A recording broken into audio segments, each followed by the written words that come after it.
मैं कुसुम, आप देख रहे हैं खबर हरपल न्यूज। अब चलते हैं आज की कुछ खास खबरों की ओर। थाना विटौली क्षेत्र के अंतर्गत दिनांक 6 जनवरी को दो पक्षों में हुए विवाद में गुटखे की खरीद के कारण आरोपी गोपाल ने लोटन सिंह के साथ मारपीट कर दी, जिससे लोटन सिंह सड़क पर गिर जाने के कारण सिर में चोट आई है और इलाज के दौरान जिला अस्पताल में लोटन सिंह की मृत्यु हो गई है। नहीं माना। दुकान वाला क्या नाम था उसका? गोपाल सिंह। हाँ? गोपाल सिंह लाखन सिंह का पुत्र। उसके बाद क्या हुआ? उन्होंने पटक दिया रोड पर आरसीसी वाली को। अच्छा, उसके बाद क्या हुआ? उसके बाद कुछ नहीं, वो फिर सांस नहीं आई उनकी। अच्छा। कान में से खून निकल गया, सर से खून निकल गया। इससे पहले कोई झगड़ा हुआ था क्या? नहीं। हाँ? इससे पहले कोई झगड़ा नहीं। पुड़िया का जब पैसे के लेन देन को लेकर झगड़ा हुआ? हाँ। तुम वहाँ थे? हाँ थे। तुम मौजूद थे वहाँ? हाँ थे। और कोई था मारने में तुम्हारे पिताजी को? और कोई वहाँ पे लोग खड़े थे। कोई मारने में था? मारने में गोपाल सिंह। गोपाल के अलावा और कोई था? गोपाल पिताजी। अच्छा, उन्होंने मारा? उनके चाचा। उन्होंने भी मारा? हाँ, सबने। आप मौजूद हैं यहाँ, क्या घटना हुई और कैसे घटी, क्या कहेंगे? बंसरी गांव में परसों रात में एक घटना प्रकाश में आई थी, जिसमें एक व्यक्ति यहाँ लड़ाई झगड़े में घायल हो गया था और जिसे बाद में पहले सीएससी और उसके बाद जिला अस्पताल ले जाया गया, जहाँ उसे मृत घोषित कर दिया गया था। परसों रात में जब स्थानीय पुलिस यहाँ पे आई थी, जो तथ्य संज्ञान में आए थे, ये आया था कि जो मृतक है लोटन सिंह, वो यहीं गांव में एक लाखन सिंह की दुकान है, उस पर कुछ उड़िया लेने गया था और उसको पैसे के लेने देने के विवाद में उनमें झगड़ा हुआ।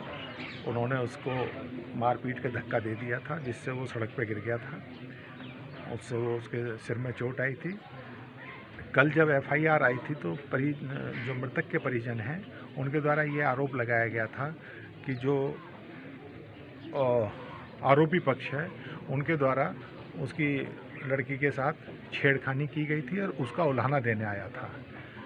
जैसे ही एफआईआर मिली थी, तत्काल सुसंगत धाराओं में अभियोग पंजीकृत कर लिया गया था और इस पे, क्योंकि आज मैं और एडीएम साहब मौके पे आए हैं, परिजनों से भी बात की है, गांव के और भी लोग मौजूद हैं, परिजनों के और जो गांव के अन्य लोग हैं, विरोधाभासी बयान हैं। हमारी इसमें 4 टीमें लगी हुई हैं, क्राइम ब्रांच भी लगी हुई है, क्षेत्राधिकारी चकरनगर के नेतृत्व में थाना प्रभारी बिठौली की एक टीम है जो गिरफ्तारी के लिए लगी हुई है, एक थाना प्रभारी सहसों की टीम हमारे इनके नेतृत्व में लगी हुई है और जो आरोपी हैं उनकी गिरफ्तारी होने के बाद और चीज़ें स्पष्ट हो जाएंगी और जो भी इसमें कठोरतम कार्रवाई है आरोपियों के विरुद्ध, वो कार्रवाई पुलिस द्वारा की जाएगी। आखिरकार सीबीआई ने बहुचर्चित पीएमटी फर्जीवाड़ा मामले में गुरुवार को पूरक चालान पेश कर दिया। इस मामले में 3 पुराने और 57 नए अभियुक्त बनाए गए हैं। इस स्कैंडल में भोपाल के चिरायू मेडिकल कॉलेज के संचालक डॉक्टर अजय गोयनका, उनके कॉलेज के स्टाफ, छात्र छात्राएं और चिकित्सा शिक्षा विभाग के कर्मचारी को आरोपी बनाया गया है। आखिरकार सीबीआई ने बहुचर्चित पीएमटी फर्जीवाड़ा मामले में गुरुवार को पूरक चालान पेश कर दिया है। इस मामले में 3 पुराने और 57 नए अभियुक्त बनाए गए हैं। इस स्कैंडल में भोपाल के चिरायू मेडिकल कॉलेज के संचालक डॉक्टर अजय गोयनका, उनके कॉलेज के स्टाफ, छात्र छात्राएं और चिकित्सा शिक्षा विभाग के कर्मचारियों को आरोपी बनाया गया है। अब इस मामले में सीबीआई की विशेष कोर्ट 28 जनवरी को सुनवाई करेगी। मामला दरअसल 2011 के पीएमटी फर्जीवाड़े से जुड़ा है। इस मामले में 2014 में शिकायत दर्ज की गई थी, जिसकी जांच बाद में एसआईटी से सीबीआई ने अपने हाथों में ले ली थी और ग्वालियर झांसी रोड थाने में 2015 में जयप्रकाश, परमानंद वाधवा और सवेंद्र सिंह सहित अन्य के खिलाफ धोखाधड़ी, कूट रचित दस्तावेज बनाने, परीक्षा अधिनियम और भ्रष्टाचार अधिनियम की धाराओं के तहत मामला दर्ज किए गए थे। 3 आरोपियों के खिलाफ पहले ही चालान पेश कर दिया गया था। गुरुवार को 57 आरोपियों के खिलाफ सीबीआई कोर्ट में चालान पेश किया गया था। सीबीआई ने करीब 4,000 के अभियोग पत्र में बताया है कि आरोपियों ने किस तरह से सरकारी कोटे की सीटों का अपने हित के लिए उपयोग किया है। इसमें मेडिकल के ही कुछ छात्र परीक्षार्थी बनके पीएमटी में अपना सिलेक्शन कराते थे। बाद में वे चिकित्सा शिक्षा विभाग और निजी मेडिकल कॉलेज के अधिकारियों की मिलीभगत से अपनी सीट को विकेट कर देते थे और अंतिम दिन कॉलेज की सभी सीटें फुल दिखा दिया करते थे। खाली सीटों पर लाखों रुपए लेकर एमबीबीएस के छात्रों को प्रवेश दिया जाता था। सीबीआई ने यह भी बताया है कि चिरायू मेडिकल कॉलेज में ही करीब 3 दर्जन से ज़्यादा छात्र छात्राओं ने इस तरह से एमबीबीएस में प्रवेश किया है। इस बीच आरटीआई एक्टिविस्ट आशीष चतुर्वेदी ने सीबीआई की विशेष कोर्ट में एक बंद लिफाफा दिया है, जिसमें उन्होंने चार्जशीट की कॉपी देने और कुछ अन्य निजी मेडिकल कॉलेजों में इसी तरह के घोटाले होने का अंदेशा जताया है और उनकी जांच की मांग की है।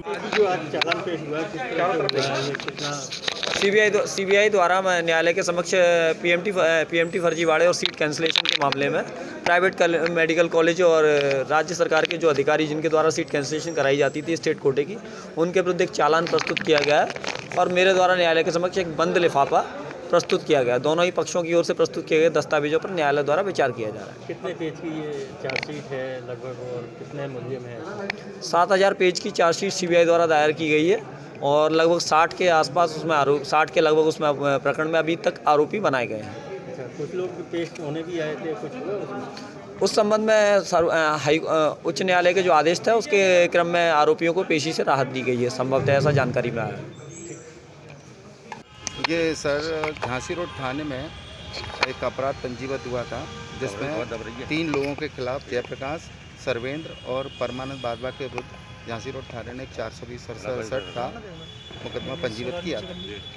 उसके बाद माननीय सर्वोच्च न्यायालय के आदेश से उक्त प्रकरण की अग्रिम विवेचना सीबीआई को सुपुर्द की गई थी, जिसमें सीबीआई के द्वारा अपना पूरी विवेचना करने के उपरांत आज 3 पुराने आरोपीगण व 57 नए आरोपीगण के विरुद्ध आज अभियोग पत्र प्रस्तुत किया है और उसका सीबीआई का आरसी नंबर 09/2015 और अंतर्गत धारा 419, 420, 67, 68, 71, 120B और भ्रष्टाचार निवारण अधिनियम की धारा 13(1)B और मान्यता प्राप्त परीक्षा अधिनियम की धारा 3/4 के अधीन आज अभियोग पत्र प्रस्तुत किया। कब का मामला है? कौन से बैच के साथ?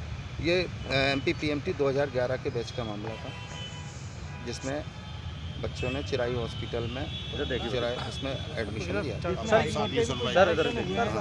प्रकरण में अगली सुनवाई 28 जनवरी नियत की गई। हाईकोर्ट का कोई डायरेक्शन हुआ? माननीय उच्च न्यायालय ने अभी आज एक आदेश पारित किया था कि वर्तमान प्रकरण में कोविड महामारी के चलते एक बार में 5 से अधिक लोगों को नहीं बुलाना है, जिसके चलते न्यायालय द्वारा अब सभी आरोपीगणों को पृथक से 5-5 के रूप में बुलाने के लिए रखा गया है। किस तरह से बुलाएंगे? नहीं, 5-5 का लोगों को बुलाने का आदेश किया गया। सर, ये कितने पन्नों का चालान था जो पेश?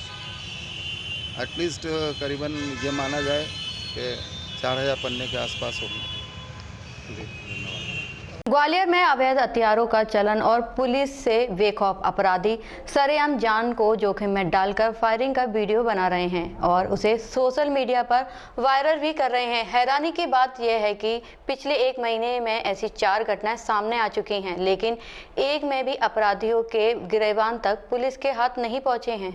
ग्वालियर में अवैध हथियारों का चलन और पुलिस के बेखौफ अपराधी सरेआम जान को जोखिम में डालकर फायरिंग का वीडियो बना रहे हैं और उसे सोशल मीडिया पर वायरल भी कर रहे हैं। हैरानी की बात यह है कि पिछले 1 महीने में ऐसी 4 घटनाएं सामने आ चुकी हैं, लेकिन एक में भी अपराधियों के गिरफ्तार तक पुलिस के हाथ नहीं पहुंचे हैं। दरअसल 1 महीने के भीतर 4 घटनाएं सरेआम फायरिंग करने की सामने आ चुकी हैं, जिन्हें खुद सोशल मीडिया पर अपराधियों और उनके साथियों द्वारा वायरल किया जा रहा है।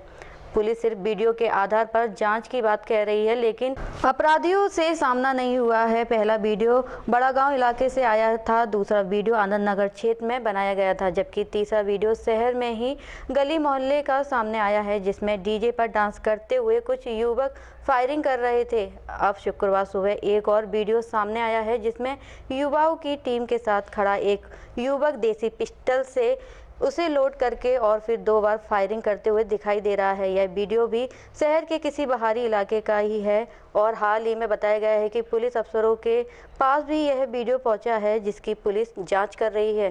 ग्वालियर में कोरोना वैक्सीन के ड्राई रन के दौरान सुपर स्पेशलिटी अस्पताल के अधीक्षक और सुरक्षा कर्मियों में विवाद हो गया। अधीक्षक डॉक्टर गिरिराज शंकर गुप्ता पर पुलिसकर्मियों ने अभद्रता का आरोप लगाया है, जबकि डॉक्टर का कहना है कि परिसर में किसी भी तरह का कोई कार्यक्रम होता है तो सुरक्षा कर्मियों को इसकी जानकारी उन्हें देना चाहिए। ग्वालियर में कोरोना वैक्सीन के ड्राई रन के दौरान सुपर स्पेशलिटी हॉस्पिटल के अधीक्षक और सुरक्षा कर्मी में विवाद हो गया।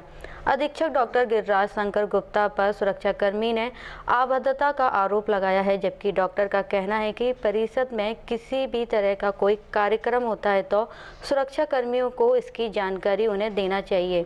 सुरक्षाकर्मी सतीश शर्मा और सुपरवाइजर हरिदास कुशवाहा को डॉक्टर काफ़ी देर तक डांटते रहे, जबकि इसकी जानकारी सिक्योरिटी इंचार्ज को लगी तो वे खुद सुपर स्पेशलिटी पहुंच गए और विवाद होता रहा। इस दौरान security incharge doctor Parvez Khan ने आरोप लगाया है कि डॉक्टर गिरिराज शंकर ने उन्हें और उनके सहयोगियों सुरक्षा गार्डों को गाली बकी हैं, जबकि इतना बड़ा कार्यक्रम हो रहा है जिसकी सूचना खुद विभाग को उन्हें देना चाहिए थी, लेकिन वह खुद वैक्सीन की ड्राई रन खत्म करने के बाद आए हैं, साथ ही सुरक्षा कर्मियों पर भड़क रहे हैं। वहीं सुरक्षा कर्मियों ने इस मामले की शिकायत ग्वालियर कमिश्नर आशीष सक्सेना से कर दी है, जिन्होंने मामले की जांच की बात कही है।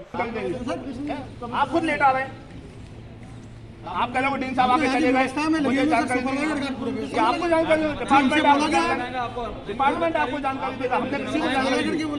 गुप्ता जी क्या कहा आपको और क्या? गुप्ता जी जैसे ही आए वैसे ये भड़के कि यहाँ पे कमिश्नर साहब आए, डीन साहब आए, डीन साहब की मुझे जानकारी क्यों नहीं दी। तो मैंने कहा सर डीन साहब की जानकारी आपका विभाग देगा, कमिश्नर साहब जो आपका कार्यक्रम यहाँ हो रहा है उसका आपके विभाग ने आपको जानकारी दी होगी, मैंने थोड़ी किसी को जानकारी दी है। उसके बाद भी जब कमिश्नर साहब यहाँ पे आए, मैंने यहाँ के सुपरिटेंडेंट जो MS गुप्ता साहब हैं, मैंने इनको फ़ोन लगाया, इन्होंने मेरा फ़ोन नहीं उठाया। आप ये मेरा फ़ोन देख सकते हैं, है ना, इनने फ़ोन नहीं उठाया। और हमारा सुपरवाइजर भी इनको फ़ोन करते हैं, पहले कई अधिकारी लोग यहाँ पे आए, अगर जानकारी देना चाहते तो वे फ़ोन नहीं उठाते। सुपरवाइजर का भी कहना है। हरिदास कहाँ है? जी सर मैं जी है। तो इस तरीके और अभी आप लोगों के सामने इन्होंने कितनी अभद्र व्यवहार किया, पूरी मीडिया थी, सभी लोग थे, इन्होंने यहाँ पे गाली गलौज भी करी। आपके सामने ये भी बोला साले करके भगा साले को, सुपरवाइजर को नहीं रखना, इसको हटाओ। क्या ये है? मतलब एक सभ्यता का परिचय देना चाहिए कि आप अधिकारी हैं, अधिकारी के हिसाब से आपको बोलना चाहिए। क्या आप रोज जानकारी देते हैं इस बात की कि आपकी ड्यूटी है इनको जानकारी देने? नहीं, हमारी ऐसी कोई ड्यूटी नहीं है, हम इनको जानकारी दें, इनको विभाग इनको जानकारी देगा। श्रीमान जी हमको जानकारी देंगे, इनका विभाग इनको जानकारी देगा कि इतना बड़ा कार्यक्रम हो रहा है, इनको सूचना नहीं है। यानी का डीन आके यहाँ पे चला गया, इनको सूचना नहीं है, ये सही समय पे खुद ही नहीं आ रहा है, इसलिए इनको सूचना नहीं है। नहीं भैया सुनो, ये आप डांट फटकार कर रहे थे, क्या वजह? प्रोग्राम था यहाँ पे अभी, अरे आईडी हटा दो। ड्राई रन था यहाँ पे अभी, ड्राई रन का प्रोग्राम था। सुबह 8-9 बजे से यहाँ पे चल रही थी। यहाँ पे सुपरवाइजर है, हाउसकीपिंग सुपरवाइजर, सिक्योरिटी सुपरवाइजर है, किसी ने भी मुझे इन्फॉर्म नहीं किया। यहाँ पे ये इनकी जिम्मेदारी बनती है जो यहाँ पे ड्यूटी पे सुपरवाइजर की। कमिश्नर महोदय हमारे अध्यक्ष हैं कार्यकारिणी समिति के, यहाँ पे अगर आए हैं तो मुझे इन्फॉर्म कर देते तो मैं जल्दी आ जाता। आपको नहीं पता था? आप इतने पद पे हैं, आपको अभी तक जानकारी नहीं आते हैं? नहीं, आपको पता नहीं था कि नहीं, मेरे को जानकारी नहीं थी, क्योंकि अधिकारियों ने जानकारी नहीं, मेरे को जानकारी नहीं। आपका विभाग का ग्रुप रहता है, उसमें भी जानकारी रहती है? मेरे को जानकारी नहीं। आप जानकारी नहीं है, ये आपका ग्रुप नहीं है? सिक्योरिटी की जिम्मेदारी है कि डॉक्टर साहब सिक्योरिटी की जिम्मेदारी है कि आपको जानकारी, सुपरवाइजर की जिम्मेदारी। आपकी जवाब आप किस पद पे हैं? मैंने कोई अभद्र व्यवहार नहीं किया। आपका रिकॉर्डेड है सब, आप दिखा दीजिएगा मेरे को। इस तरह के व्यवहार आपको सुबह आप दिखा दीजिएगा मेरे को, दिखा दीजिएगा, रिकॉर्डेड है। हम क्यों दिखाएंगे? आप इस तरह का व्यवहार किसी के साथ कर रहे हैं आप? चलिए अभी गौतम नगर ठाटीपुर में खातून बेगम के सूने मकान के चोरों ने 2 दिन पूर्व ताला तोड़ दिया।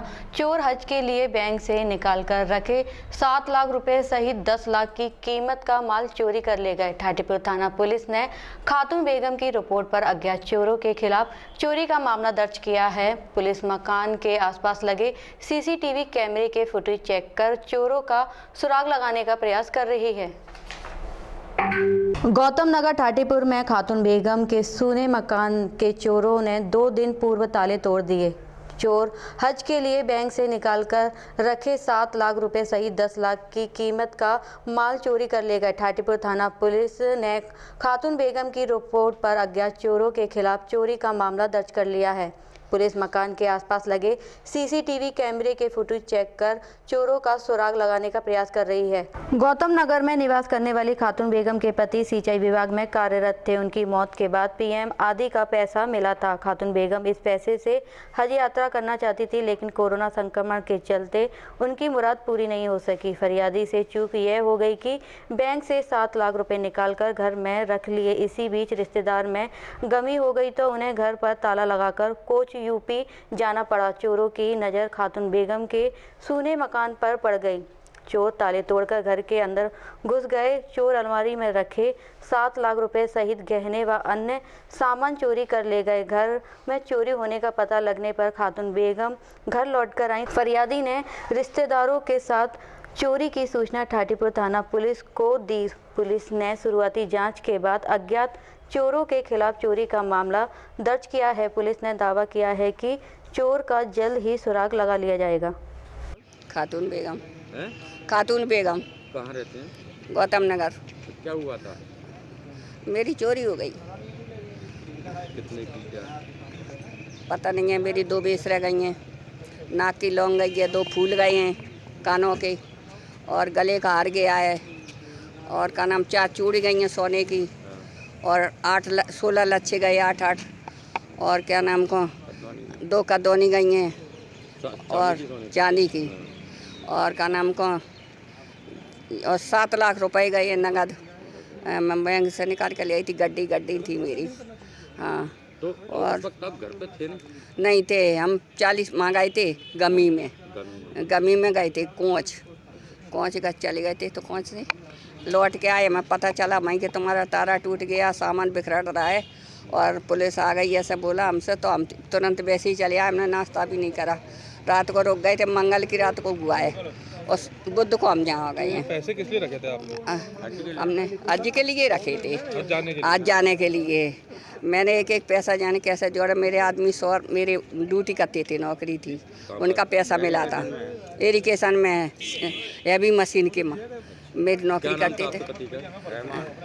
जी बता रहे भैया। उनका 2012 में। उनके रिटायर का पैसा था? हाँ, उनका रिटायर का पैसा था, कुछ मेरा पेंसिल का पैसा था, दोनों मिला कर रखती रही। मैं अकेली हूँ, मेरे कोई संतान है नहीं है, कोई नहीं है, मैं अकेली हूँ। तो मैं अब आप हज कैसे जा पाएंगे?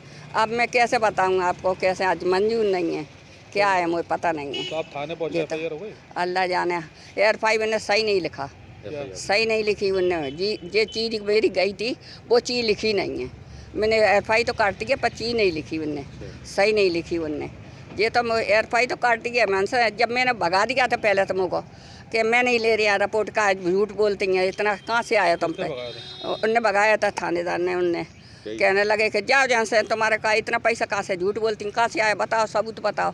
हम सबूत का बता, किताबें ले आकर बताई हमने, बैंक की किताबें ले आई सब रही। हम 6-7 किताबें पूरी हम सब बैंकों की पटक दी कीजिए, फिर भी नहीं माने। उनने सही नहीं लिखा। आप क्या चाहते हैं? हम ये चाहते हैं कि मेरा इंसाफ होने चाहिए, और मेरा जो गया वो आने चाहिए। तो बहुत धन्यवाद है। आप आज कैसे जा पाए? ऊपर वाले से क्या दुआ करते हैं? ऊपर वाले का ये करती हूँ, मेरा मिल जाएगा तो बता होगा, लिखा होगा तो मिल जाएगा मुझको।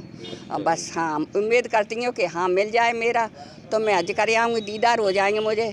अगर दीदार नसीब नहीं है मेरा तो मैं कुछ कार में लगा दूँगी, मैजत में लगा दूँगी, कुछ में लगा दूँगी, कुछ करूँगी। मैं यही इरादा करूँगा। मैं यही इरादा करके मैंने सब काम करी, मगर मेरा कुछ इरादा पूरा नहीं हो पाया। बीच में ही कोई ले गया मेरा। हाँ, मैं अकेली हूँ, कुछ ऊपर के लिए कर रही हूँ। मैं अगले जन्म के लिए जो अब हो गया सो हो गया, अगले जन्म को सोच रही हूँ को कुछ हो जाए मेरे हाथ से।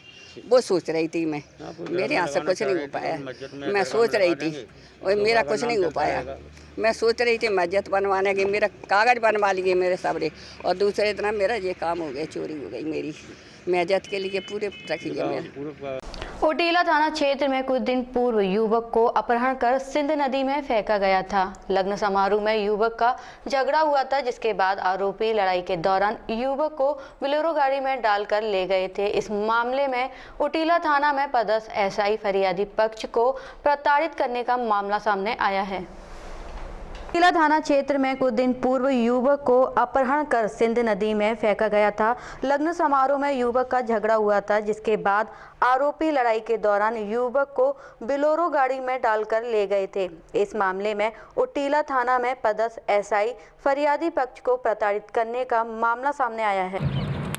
मेरी सोया तो मैंने जगह नहीं है, तो मेरी की बैठक भैया उसमें सो जाओ।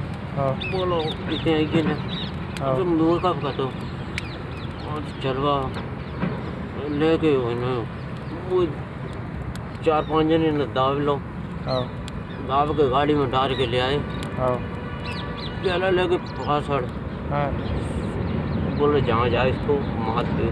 भाई मेरे जो हाथों यही दोनों हाथ तोड़े, एक पैर में, फिर बोले जा मारेंगे कहाँ, बोले जा गड्ढा में गाड़ देगा गोली, एक बोलो गोली मत हो जाए, चलो पूरा काट के नदी गया थे। अच्छा वहीं से मैं गोली के ऊपर से फेंक दिया मेरे को। क्या बजे के टाइम पे फेंकवा जाऊँ तू? ये तो बोलो तो उसमें तो आ गया था मैं 84 के डंडे पे, उसमें साथ गया था। जन फेंका मेरे को 4 बजे के टाइम पे। 7 साल का ये सब फेंकता वाने सजी बने सजी मारेगा। अच्छा तो तू 4 बजे के टाइम पे फेंको का है, फिर नदी में से कैसे निकल आओ?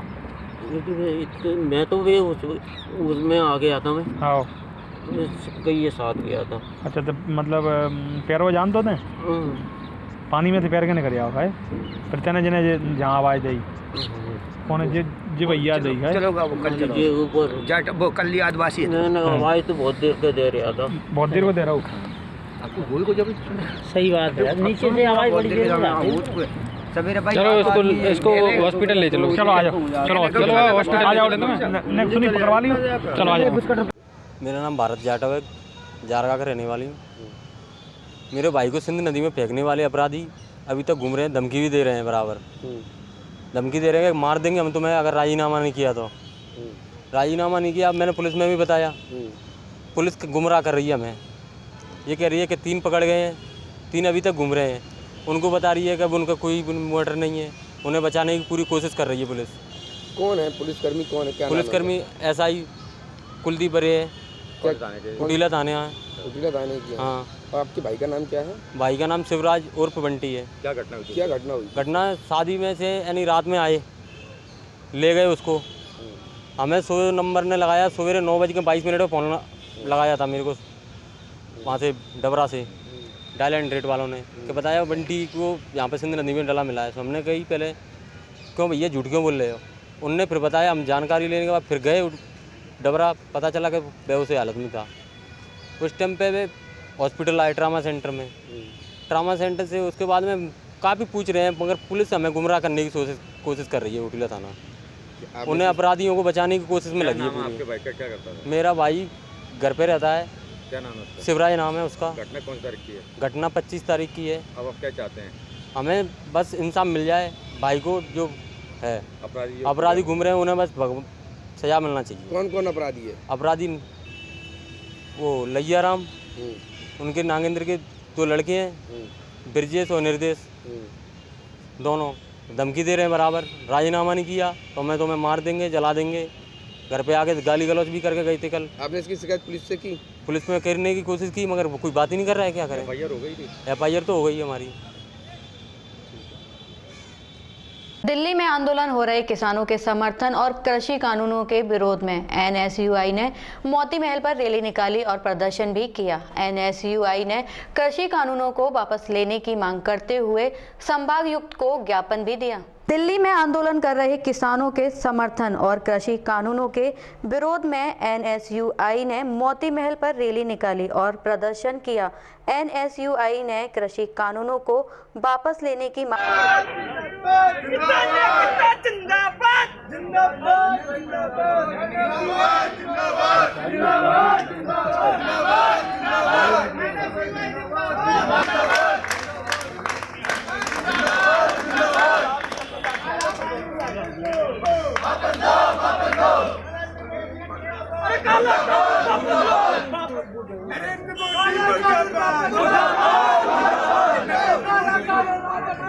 मेरा नाम शिवराज सिंह यादव है, जलाध्यक्ष हूँ ग्वालियर एनएसयूआई का। आज किस मामले में आपने ज्ञापन दिया है? हमने माननीय राष्ट्रपति जी के नाम पर ज्ञापन सौंपा है माननीय संभागीय कमिश्नर साहब को, और हमारी मांग है कि ये काला कानून जो मोदी सरकार लाई है किसान विरोधी है, इसको जल्द से जल्द वापस लिया जाए। हमारे पूरे देश भर में किसान भाई लगातार इसके विरोध में प्रदर्शन कर रहे हैं, लेकिन मोदी सरकार का अंग्रेजों वाला ये कानून रवैया ये बिल्कुल ही निंदनीय है और हम इसका लगातार विरोध करते जा रहे हैं। हमारे कई किसान भाई इसमें शहीद भी हुए हैं और हम भी लगातार एनएसयूआई पूरे देश भर में इसका विरोध कर रही है। उसके बावजूद भी कांग्रेस पार्टी भी पूरा विरोध कर रही है, उसके बावजूद भी मोदी सरकार का ये अंग्रेजों वाला शासन बिल्कुल हम चलने नहीं देंगे। और आज हमने शांतिपूर्वक ये ज्ञापन दिए, आगे इसको उग्र बनाएंगे, उग्र प्रदर्शन करेंगे।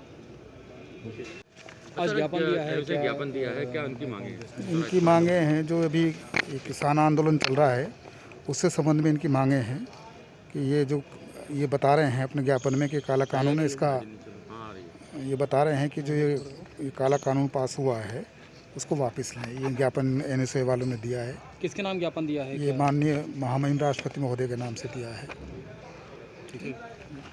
ग्वालियर में मां बेटे का रिश्ता तार तार करने का मामला सामने आया है, जहां बेटे ने सौतेली मां के साथ दुष्कर्म की घटना को अंजाम दिया। शिकायत के बाद पुलिस ने आरोपी को गिरफ्तार कर लिया है। घटना गिरवाई थाना क्षेत्र की है। क्या पूरा मामला है? एक सज्जन ने दूसरी शादी की थी, तो वो कहीं बाहर मजदूरी करने गए थे। उनके यहाँ पहली शादी का जो लड़का था उसने अपनी सौतेली माँ के साथ दुष्कर्म कर उसको मुकदमा कायम करके गिरफ्तार करके जेल भिजवा दिया गया। कहाँ की घटना है? ये घटना गिरवाई थाने की। क्या मालूम पड़ा कुछ संबंध अभी पहले से रहे होंगे? नहीं, ऐसा कुछ नहीं। वो तो घटनाक्रम ये है कि इसने लड़के ने हविस के तहत ये किया है। वो ऐसा होता तो माँ रिपोर्ट क्यों करती? लड़का क्या करता है? लड़का बेरोजगार है, मजदूरी करता रहता है।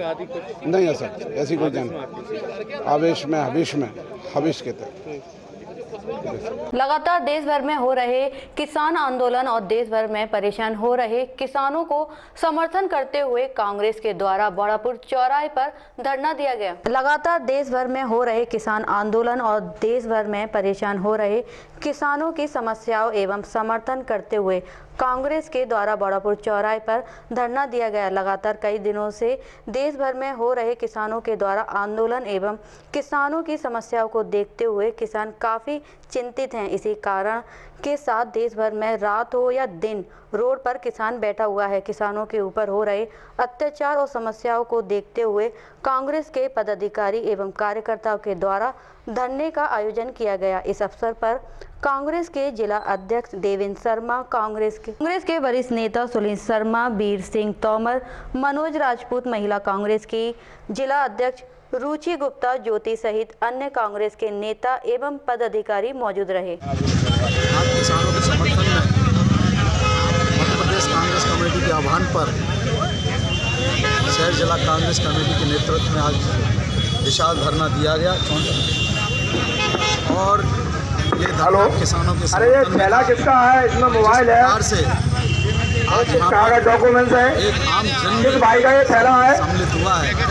इस बात का परिचालक है कि आज देश की जनता एक कांग्रेस का एक कार्यकर्ता किसानों के साथ खड़ा है और ये अकर्मण्य केंद्र सरकार को चेतावनी है कि जल्दी से जल्दी किसानों की मांग माने। ये आंदोलन आप जानते हैं कि विश्वव्यापी भारत में पूरा ये आंदोलन जो किया जा रहा है वो किसानों के समर्थन में, किसान एकता के लेकर। आप ये देखिए पिछले 42 दिन से यहाँ जो सिंधु बॉर्डर पे किसान सर्दी में इतनी कड़ाके की सर्दी में पड़ा हुआ है।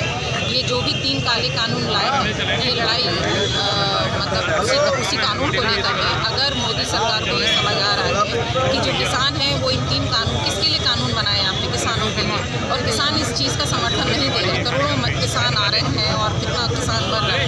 उस नियम को भले आप बदल नहीं सकते पर 1 साल के लिए रोक तो सकते हैं। कम से कम आप 1 साल के लिए रोक कर उस पर पुनः विचार करते और फिर उसको आप इम्प्लीमेंट करिए प्रॉपर तरीके से। आपने राज्य सरकारों का दखल खत्म कर दिया, आपने अमेंडमेंट, आपने मतलब आवश्यक वस्तु, आपने जो संरक्षण, इस तरह के नियम कानून लागू किए जिसमें विदेशी कंपनियां ज़्यादा से ज़्यादा इन्वॉल्व होंगी। जब उनका इन्वॉल्वमेंट होगा तो निजीकरण की ओर जाएगा। तो किसान अपना जो MSP चाह रहा है, मिनिमम सेल का होना चाहिए फिक्स, उसकी गारंटी ये लोग क्यों नहीं देते? अडानी अंबानी को आप स्टोरेज की गारंटी देते हैं, मिनिमम स्टोरेज पर आपको इतनी सब्सिडी मिलेगी या इतनी गारंटी देंगे, तो आप किसानों को भी जो MSP है, जो सब नियम है समर्थन मूल्य, उसमें भी गारंटी दीजिए। बस इसी की लड़ाई है। कांग्रेस पार्टी सदैव जो किसानों के लिए हो, चाहे जनहित में हो, चाहे देशवासियों के लिए हो, सदैव लड़ी है, लड़ती रहेगी और हम सभी उसी के साथ किसानों के लिए एक आवाज़ उठाएंगे। भारत माता की। आम आदमी पार्टी ग्वालियर ने किया प्रेस वार्ता का आयोजन। प्रेस वार्ता के माध्यम से चुनाव प्रभारी ग्वालियर भगत सिंह राजपूत ने बताया है कि आने वाले नगर निगम चुनाव में ग्वालियर के सभी 66 वार्डों में अपने प्रत्याशी उतारेंगे। आम आदमी पार्टी ने किया प्रेस वार्ता का आयोजन। प्रेस वार्ता के माध्यम से चुनाव प्रभारी भगवत सिंह राजपूत ने बताया कि आने वाले नगर निकाय चुनाव में ग्वालियर के सभी 66 वार्डों में अपने प्रत्याशी उतारेंगे। प्रदेश उपाध्यक्ष मनीष तोमर ने कहा है कि आम आदमी पार्टी जल्द ही सभी सीटों पर प्रत्याशी चयन का कार्य पूर्ण कर लेगी और पूरी ताकत से जीतने के लिए पार्टी चुनाव लड़ेगी। इसके साथ साथ ग्वालियर की जनता के साथ जल्द ही सभी वार्डों में यात्रा प्रारंभ करेंगे और आम आदमी पार्टी दिल्ली सरकार द्वारा किए जा रहे जनहित कार्यों को जनता तक ले जाने का कार्य करेगी। प्रेस वार्ता के मौके पर आम आदमी पार्टी में चयन समिति के नाम भी घोषित किए गए, जिसमें मनीष तोमर, प्रदेश उपाध्यक्ष अमित शर्मा, प्रदेश प्रवक्ता भूपेंद्र, संभागीय प्रभारी रोहित गुप्ता, संभागीय अध्यक्ष कुलदीप बाथम, संगठन सचिव शैलेंद्र भदौरिया, शहर जिला अध्यक्ष अनीश खान, ग्रामीण जिला अध्यक्ष सहित अन्य सदस्यों की सूची जारी की। मूल मंत्र है उसके, हम चाहे किसी भी पार्टी का हो, हमारे पास आता है, हम उसे भी अपनी पार्टी में समाहित करेंगे, उसे हम टिकट देंगे।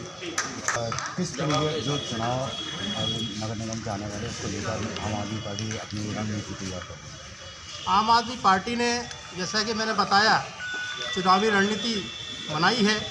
उसके तहत चुनाव समिति, जो जिला की चुनाव समिति है, वो जिले की चुनाव समिति फॉर्म लेगी।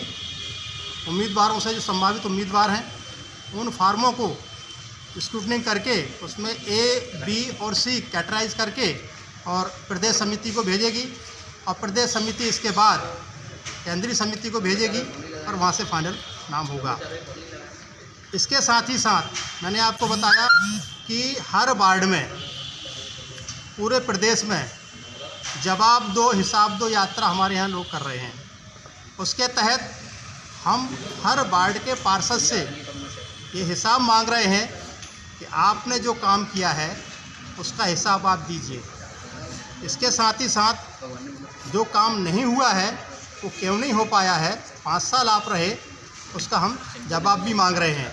साथ ही साथ हम जो अच्छे उम्मीदवार उस वार्ड से आ सकते हैं उनकी भी हम इस यात्रा के दौरान खोज कर रहे हैं। ग्वालियर में 66 वार्ड हैं, 66 वार्डों में क्या पूरे वार्ड अपने प्रत्याशी उतार रहे हैं? जी, पूरे वार्डों में प्रत्याशी उतारने की हमारी तैयारी है। अच्छे उम्मीदवार जहाँ जहाँ होंगे हम बराबर उतारेंगे। हो सकता है कि कहीं हमें उम्मीदवार अच्छे ना मिल पाएँ, हो सकता है कुछ वार्ड रह जाएं, बाकी कोशिश है कि हम पूरी 66 वार्डों में उम्मीदवार उतारें। क्या करना? सबसे पहले नंबर 1 पर Maniksha Singh Tomar, number 2 Amit Sharma, number 3 Bhupendra Karana, number 4 Rohit Gupta, number 5 Kuldeep Batham, number 6 Himanshu Chauhan, number 7 Bhanu Parihar, number 8 Shailendra Bhadauria, number 9 Anish Khan और नंबर 10 करण सिंह। ये 10 सदस्यीय समिति ग्वालियर जिले की रहेगी। कोविड-19 की वैक्सीन लगने की ड्राई रन आज ग्वालियर जिले में की गई। 3 स्वास्थ्य संस्थाओं में ड्राई रन प्रातः 9 से 11 बजे तक हुई, जिसमें जय रोग चिकित्सालय के टीबी अस्पताल, समुदाय स्वास्थ्य केंद्र भितरवार तथा रतन ज्योति नेत्रालय शामिल हैं।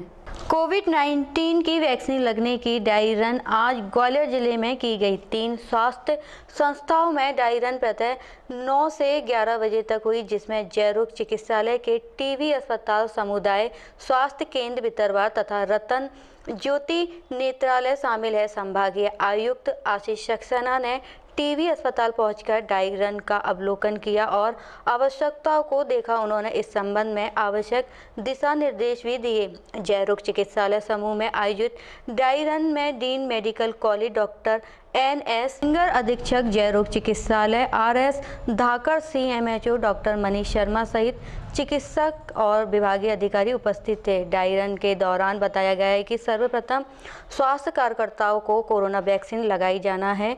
ग्वालियर जिले में प्रथम चरण में 6,849 शासकीय तथा 4,966 प्राइवेट, कुल 11,815 स्वास्थ्य से जुड़े कर्मचारियों को वैक्सीन लगाई जाएगी।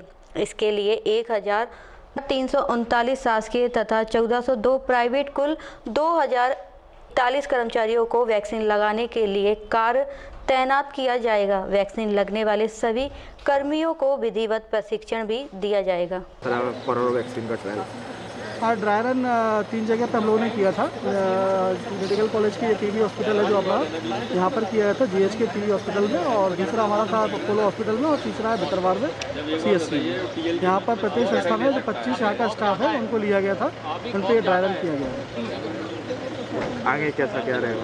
आगे जब वैक्सीन आ जाएगी तो उसके हिसाब से हम लोग जो जितना रजिस्टर्ड हो चुके हैं केवल उन लोग को ही SMS जाएगा, और उस दिन फिर वो जहाँ पर उनको जगह बताई जाएगी वहाँ पर जाके उनको टीका लेना पड़ेगा। अभी स्टोरेज वाला कहाँ बनाया गया है? स्टोरेज जो अपना है जिला अस्पताल के सामने जो अपना सिविल सर्जन का ऑफिस है, वहाँ पर जो अपना वैक्सीन डिपो है वहाँ बनाया गया है, वहाँ पर वैक्सीन स्टोर की जाएगी। जब लगाने के लिए रहेगा तो हर व्यक्ति को लगाने के लिए रहेगा? हर व्यक्ति को नहीं लगेगा, केवल अभी हेल्थ केयर वर्कर है 11,800 समथिंग है, तो केवल उन्हीं को लगाया जाएगा पहले चरण में। उसके बाद जो निर्देश मिलेंगे उसके हिसाब से कार्य किया जाएगा। अब होगी आपसे अगले बुलेटिन में मुलाकात। तब तक के लिए बने रहिए खबर हर पर न्यूज के साथ।